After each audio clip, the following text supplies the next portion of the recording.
So Jason, what made you want to run for school committee? Well, I'm actually a product of the Shrewsbury public school system, K through 12. I grew up in Shrewsbury.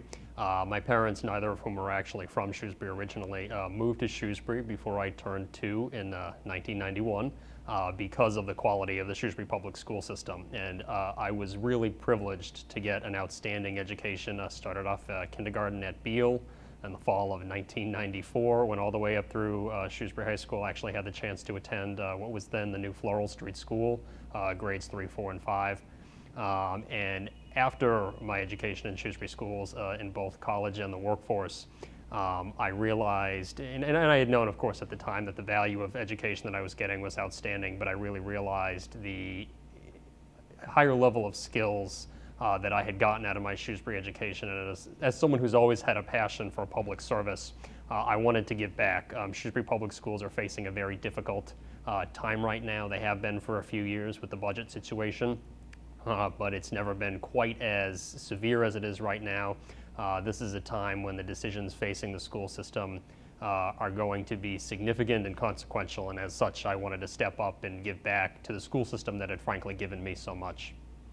What experiences do you have that you think make you a good candidate? Well, in addition to, first of all, having come through the system, and I think that having the perspective of a relatively recent Shrewsbury Public School student is in and of itself going to be a unique and valuable contribution to the committee. I worked for 3 years for the state legislature as an aide to Mike Moore, who is the state senator for the 2nd Worcester District. It's 7 central Massachusetts municipalities. That includes the town of Shrewsbury. Working for the legislature gave me a very unique insight into policy making at the state level. Obviously, the relationship between the Commonwealth and cities and towns is very complicated, and the financial relationship between the state and cities and towns is especially relevant when it comes to funding public education. On the one side, there are obviously Shrewsbury Public Schools receive a great deal of state aid, both in terms of Chapter 70 and special education circuit breaker. On the other side of that coin, there are a lot of mandates that come down from the state that are either not paid for or not fully paid for, that the town then becomes responsible for. So it's a very complicated picture between the state and cities and towns that's incredibly relevant to public education. And I think having worked for 3 years for our state senator has given me a valuable insight into that. In addition, I've also been a town meeting member for the past 3 years, representing Precinct 9. Voting on our municipal budget each of the last fiscal years, in addition to being on the board of the Shrewsbury Education Foundation. You mentioned the budget, but what do you think are the biggest issues facing the school department?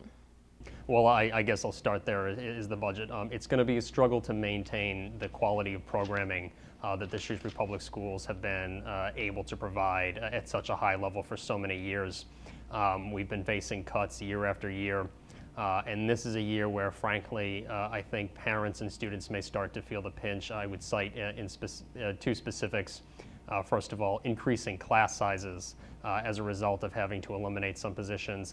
Class sizes, especially in some of the younger grades, which previously hadn't really seen much of an impact, are going to go up. I would cite also, just as a specific, the sharing of an administrator between Beale and Patton schools as a result of a principal retiring at Beale in an effort to save some funds.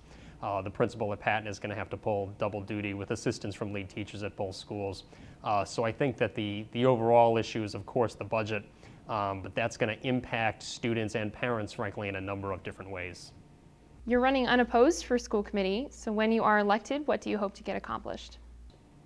Well, I still say if, because of course the voters still have the chance to weigh in if they so choose, but banking on being elected because I am running unopposed. I want to be a part of the discussion with regard to what our priorities are going to be over the next few years. One of the real downsides to the budget picture is, unfortunately, the school committee has very little to no control over its own revenue stream, or the revenue stream for the school department.